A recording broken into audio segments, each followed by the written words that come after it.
বরিশাল মহানগর শাখার সভাপতি গাজী মোহাম্মদ রেজওয়ান। আসসালামু আলাইকুম ওয়া রাহমাতুল্লাহ।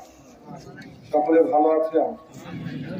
এমন একটা পরিবেশে আমরা এসে উপস্থিত হয়েছি যে পরিবেশে আমরা পবিত্র রমজান মাসের রোজারত অবস্থায় আমরা বিক্ষোভে মাঠে নামতে বাধ্য হয়েছি।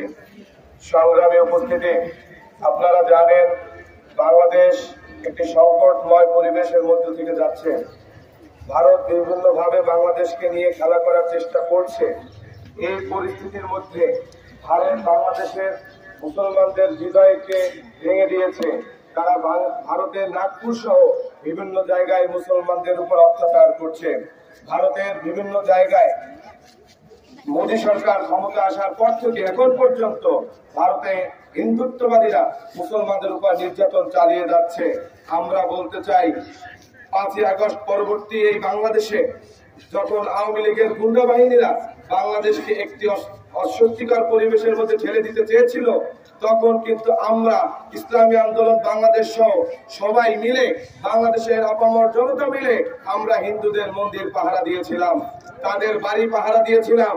আমরা যদি সেরকম প্রতিশোধ পরায়ণ হতাম তা বাংলাদেশের হিন্দুদের দিয়ে সকাল সন্ধ্যা নাস্তা করতাম। আমরা এটি করি নাই, তার মানে হচ্ছে আমরা ভদ্রজাতি হিসেবে আমরা পরিচয় দিয়েছি, আমরা চেষ্টা করেছি বাংলাদেশে একটি সাম্প্রদায়িক সম্প্রীতি রক্ষা করা। অতএব আমি বলবো, বাংলাদেশের হিন্দুরা যদি ভারতের মুসলমানদের পক্ষে না দাঁড়ায় তা আমি মনে করবো ডাল মে কুছ কালা হায়। বাংলাদেশের হিন্দুরা যদি সাম্প্রদায়িক সম্প্রীতিকে বিশ্বাস করে, যদি মোদীর হিন্দুত্ববাদের উপর বিধানগুলি দেখাতে পারে, তা আমি মনে করবো আগামীকাল থেকেই বাংলাদেশের হিন্দুদের ভারতের মুসলমানের পক্ষে বিক্ষোভ করা উচিত। সেটা না করে তা আমি বলবো অখণ্ড ভারতের যে রূপরেখা মোদী দিয়েছে, বাংলাদেশের হিন্দুরা সেই অখণ্ড ভারত গঠনের চেষ্টা করবে।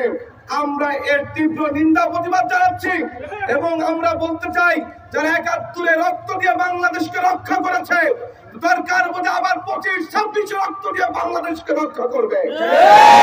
বাংলাদেশের উপরে ভারতীয় আধিপত্যবাদ আমরা মেনে নিব না, নিব না, নিব না। আরেকটা কথা হচ্ছে, ইসরায়েলের সাথে শুধু পণ্য বয়কট নয়, আগামীর বাংলাদেশ থেকে যদি মাস টু ফিলিস্তিনের জন্য আমাদেরকে জিহাদ করতে হয়, তার জন্য প্রস্তুত থাকতে হবে ইনশাআল্লাহ। যে কোনো আন্দোলন সংগ্রামে আমরা মাঠে থাকবো ইনশাআল্লাহ।